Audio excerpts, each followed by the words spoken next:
నమస్తే K24 news. మాజీ MLA doctor Rasamayi Balakishan స్థానిక ఎమ్మెల్యే కవ్వంపల్లి సత్యనారాయణపై తీవ్ర విమర్శలు చేశారు. అవినీతిని ప్రశ్నించినందుకు తనపై దాడికి కుట్ర జరుగుతోందని ఆయన ఆరోపించారు. మీ నాయకులను బెజ్జంకి ఫంక్షన్ హాల్లో దావతు ఇచ్చి నాపై దాడి చేయించాలని ప్లాన్ చేశామంటూ మండిపడ్డారు. సీఎం చెక్ల కుంభకోణంపై కూడా రసమై తీవ్ర ఆరోపణలు చేశారు. చిత్తశుద్ధి ఉంటే చెక్లు స్వాహా చేసిన వారిని బయటకు తీసి బాధితులకు న్యాయం చేయండి అని సత్యనారాయణను ప్రశ్నించారు. ఇల్లంతకుంటకు చెందిన కూనబోయిన రవి యొక్క 60,000 చెక్కును రహీంఖాన్పేటకు చెందిన కె రవి ఖాతాలో జమై ఎమ్మెల్యే అనుచరులకు చేరిందని, అలాగే లింగాల శ్రీనివాస్ 26,000 చెక్కును మరో వ్యక్తి ఖాతాలో వేసుకొని దోచుకున్నారని ఆరోపించారు. ఈ కార్యక్రమంలో మండల అధ్యక్షుడు మైపాల్ రెడ్డి, నాయకులు లింగాల లక్ష్మణ్, ఎలుక దేవయ్య, ఏల శేఖర్ బాబు తదితరులు పాల్గొన్నారు.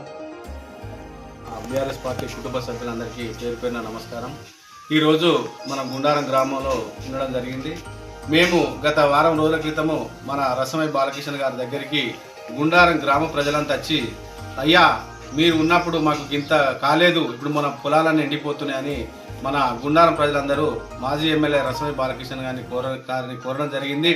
అప్పుడు రసమై బాలకిషన్ గారు ఇప్పుడు ఎమ్మెల్యే ఉన్నాడు కదనే, ఎమ్మెల్యేని అడుగురు అని ఆయన మా అన్నుడితోటే ఆ ఎమ్మెల్యే మనం పట్టించుకున్న పాపాన లేదు, మా ఓట్లప్పుడు వచ్చిందంటే మళ్ళీ ఎప్పుడు వచ్చి మా పొలాలను కానీ మా బాగోగులు కానీ చూసిన దాఖలాలు లేవని మన గుండారం ప్రజలందరూ మన రసమై బాలకిషన్ గారిని కోరడం జరిగింది. అందులో భాగంగా మొన్న మేము పంట పొలాలను పరిశీలిస్తామని పోయి అక్కడ ఏవేవి పంట పొలాలు ఎండిపోయినాయి, నీళ్లు రాని పొలాలు ఎన్ని ఉన్నాయని మేము పరిశీలించి గౌరవ మాజీ ఎమ్మెల్యే గారు ఈ గారితో డి గారితో ఏ గారితో మాట్లాడి మా గుండారం ప్రజలకు రంగనాయ సాగర్ నుండి నీళ్లు అందియాలే, మీరు అందిస్తే మా ప్రజలను ఆదుకున్నట్టు అని చెప్పి వారిని అధికారులను కోరడం జరిగింది. అందులో భాగంగానే ఆ రోజు ఈ గారు స్పందించి మీకు తప్పకుండా నీళ్ళు అందిస్తామని ఆయన మాట ఇవ్వడం కూడా జరిగింది. దాన్ని దృష్టిలో పెట్టుకొని అయ్యో అన్నమ్మ రామచంద్ర అయిపోయి గుండారంలో ఏమో జరిగింది, మా కాంగ్రెస్ కార్యకర్తలు ఏం చేయనట్టున్నామని వాళ్ళు నిన్న వచ్చి మన కాలువను పరిశీలించడం జరిగింది.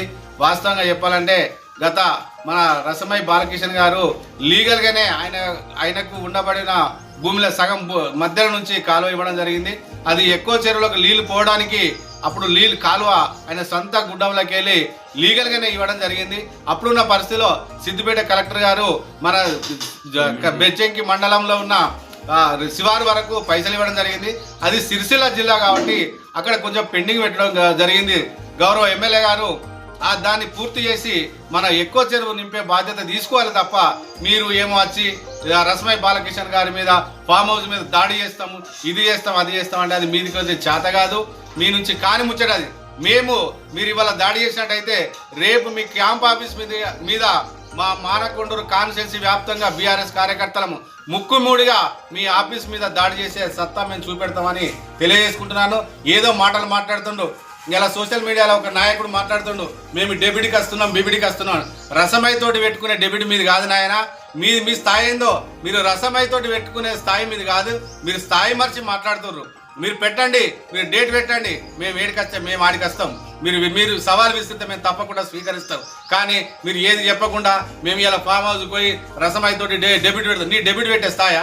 నీ ఎమ్మెల్యేదే రసమై మీద డెబిట్ పెట్టే స్థాయి కాదు. మీరు స్థాయి మర్చి మాట్లాడేది కరెక్ట్ కాదు. ఖబర్దార్ కాంగ్రెస్ కార్యకర్తలారా, మీరు ఏమన్నా ఈరోజు ఫామ్ హౌస్ మీద దాడి జరిగినట్టయితే రేపే మేము టైం ఇస్తున్నాం, మీ క్యాంప్ ఆఫీస్ మీద తప్పకుండా దాడి చేస్తామని తెలియజేసుకుంటున్నాం. బీఆర్ఎస్ పార్టీ కుటుంబ సభ్యులందరికీ ధన్యవాదాలు. ఈరోజు మరి గుండారంలో నేను మీ ధైర్యంతో, మీ అండదండలతో, మీ శక్తితో నేను చాలా ధైర్యంగా ఉన్నా. నాకు ఎలాంటి ఇబ్బంది కూడా లేదు. కాబట్టి మీరు ఎవరు కూడా ఆందోళన పడవద్దని చెప్పేసి మీకు నేను విజ్ఞప్తి చేస్తా ఉన్నా.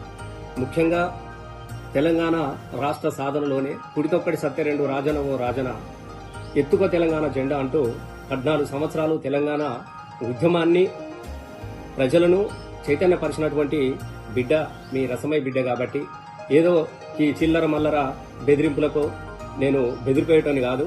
నేను కమిషన్ల నారాయణ కవ్వంపల్లి గారికి సూటిగా ఒకటి చెప్తా ఉన్నా, ఈ చిల్లర మల్లర వ్యవహారం అనేది మానుకోమని చెప్తా ఉన్నా.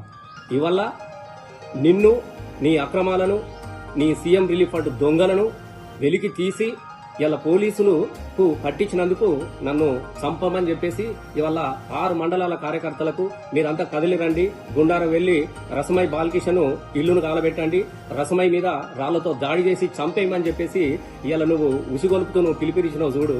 నిజంగా నాకు నవ్వొస్తా ఉన్నది. నారాయణ, రసమై అనేటోడు ప్రాణాలకు భయపడేటోడు కాదు. ప్రాణం పోయినా పర్వాలేదు, ఒక ప్రతిపక్ష ఎమ్మెల్యేగా ప్రజల వైపు నిలబడతా నిన్ను ప్రశ్నిస్తూనే ఉంటా. ఇది కూడా నువ్వు గుర్తు పెట్టుకో. ఎందుకంటే ఇలా నీ అసమర్థతను చూసి ప్రజలందరూ అసహించుకుంటా ఉంటున్నారు. 18 రోజులుగా నిద్రాహారాలు మాని కన్నీళ్లతో కడుపు నింపుకొని మొత్తం అంతా కాలువ కోసము పెద్దలింగాపూర్లో దీక్ష చేస్తున్నటువంటి మహిళలు ఏడుస్తా ఉంటే రంగు నీళ్లు చల్లుకుంటా ఇక్కడ ఎంజాయ్ చేసినటువంటి నీ పరిస్థితి చూసి కనీసం వాళ్ళ కాలువల నీళ్ళు ఇవ్వాలి కదా అని అడిగినందుకు నన్ను చంపమని చెప్తున్నావా? పంట పొలాలు ఎండిపోతా ఉన్నాయి. పైన ఇలా గుండారం పరిసర ప్రాంతాలన్నీ కూడా పాపము ఎకరాల కొద్ది పంట ఎండిపోతే వాళ్ళు దిగులుగా ఉన్నటువంటి రైతుల దగ్గరికి వెళ్లి మీరు ఐదేరే పడకండి అని చెప్పేసి ఇలా SMS కాలువ రంగనాయ సాగర్ ద్వారా హరీష్ అన్నకు ఫోన్ చేపించి ఇలా వాళ్ళకు నీళ్లిప్పించే ప్రయత్నం చేసినందుకు నన్ను చంపమని చెప్తా ఉన్నావా? ఇలా నేను సూటిగా అడుగుదలుచుకున్నా. నువ్వు 14 సంవత్సరాలు తెలంగాణ ఉద్యమంలో ఉన్న బిడ్డగా చెప్తా ఉన్నా. నేను మళ్ళీ చెప్తా ఉన్నా, నిన్ను చూసి చాలా మంది నిన్ను అసెంబ్లీలో నువ్వు మాట్లాడిన మాటలకు నవ్వుకుంటా ఉంటున్నారు, నీకు చాలా అసహించుకుంటా ఉంటున్నారు. నీ పరిస్థితి ఏం చక్కదనం లేదు కాబట్టి ఇలా ప్రజలందరూ ఎక్కడ పోతే అక్కడ నీ తిడుతా ఉన్నారు. ఒక సాగుకు లేదు, ఓ పెళ్లికి లేదు, ఓ దేనికి లేదు. ఏమైనా నీ అనుచరులకు వసూలు చేసుకోండి, కమిషన్లు తీసుకురాండ్రి, నాకు అప్పచెప్పండి అని చెప్పేసి ఇలా దీన్ని అడిగినందుకు ఇలా మొత్తం వేలాది మంది నీ కార్యకర్తల మాకు లేరా? నీది పిడికెడు, నేను పుట్టాడు, ఒక్క రాయి నా మీద పడితే 1,00,000 రాళ్ళు నీ మీద పడతాయి. మిస్టర్ గుర్తుపెట్టుకో. ఇలా పోలీసుల నిర్బంధాల మధ్యన నన్ను దిగ్బంధం చేసి నీకు రెడీగా పెట్టుకున్నా. నీ కాంగ్రెస్ ఇన్ఛార్జి మీనాక్షి నటరాజన్ గారికి నిన్ననే మెయిల్ పెట్టినాము, నీ అక్రమాల చిట్ట మొత్తం పెట్టినాం, వెళ్లి చూసుకో. డిఐస్ గారికి వాళ్ళ పేర్లు కాకుండా ఇతరుల పేరు మీద డ్రా చేశారో, ఎక్కడెక్కడ డ్రా చేసారో మేము ఆల్రెడీ మొత్తం కూడా లిస్ట్ తో సహా మేము అప్పచెప్పినాం. ఇలా నీకు మళ్ళీ చెప్తా ఉన్నా, అనవసరంగా పాపం పనిచేసుకున్నటువంటి అమాయకమైనటువంటి నీ కార్యకర్తలు నువ్వు రెచ్చగొట్టి నువ్వేదో సునకానందం పొందుదా అన్నటువంటి ప్రయత్నంలో ఉన్నావు. నేను వాళ్ళకు కూడా చెప్తా ఉన్నా, మీకు నాకు సంబంధించినటువంటి ఇష్యూ కాదు, నేను దానికి నేను భయపడేటోడు కాదు. నీకే చెప్తా ఉన్నా, నీకు దమ్ముంటే చెప్పు, సింగిల్ గా వస్తా. రసమై బాలకిషన్ వేడికి రమ్మంటావో చెప్పు, నీ క్యాంపస్కి రావాలా, నీ హైదరాబాద్కి రావాలా, నువ్వు ఎక్కడ రమ్మంటావో చెప్పు, నేను వస్తా. అంతే తప్ప ఇలా పోలీసులకు ఒకవైపు కేసులు పెట్టించుకుంటా, సోషల్ మీడియాలో ఇష్టం ఉన్నటువంటి పోస్టులు పెట్టించుకుంటా నువ్వేదో చేస్తా అంటే మేము ఎట్టి పర్సనల్ ఇన్స్పెక్టర్ మళ్ళీ చెప్తా ఉన్నా, మిస్టర్ నారాయణ, నువ్వు సీఎం ఆఫ్ రిలీఫ్ ఫండ్ లో నువ్వు చేసినటువంటి దొంగ డ్రాలకు ఖచ్చితంగా మేము సమాచారంతో తీసుకొస్తాం, నువ్వు జైలుకు పోవడం కూడా ఖాయం. ఇది కూడా చెప్తా ఉన్నా. నేను నిరూపించడానికి నేను సిద్ధంగా ఉన్నా, నువ్వు ఎక్కడ రమ్మంటావో చెప్పు. కానీ ఈ పిచ్చి ఆలోచనలు బంద్ చేసుకో. నేను మళ్ళీ చెప్తా ఉన్నా, ఈ బెదిరింపులకు, ఈ రౌడీజానికి, ఈ గుండాయిజానికి రసమై బాలకిషన్ భయపడడు. నేను ఇది మళ్ళీ చెప్తా ఉంటున్నా. నువ్వు ఒకసారి ఆలోచన చేసుకుని ఇట్లాంటి నువ్వు ఒక ప్రజాప్రతినిధిగా 5 సంవత్సరానికి ఒక అవకాశం ఇచ్చినారు. ప్రజల అవసరాలను గుర్తుపెట్టుకో, వాళ్ళకు ఓదార్పునియ్యి, వాళ్ళకు భరోసానియ్యి. అట్లాంటిది విడిచిపెట్టి నువ్వేదో బెదిరింపులతోని ప్రతిపక్షాన్ని లేకుండా చేస్తా అని చెప్పేసి నువ్వు పగటి కళలు అంటున్నావు.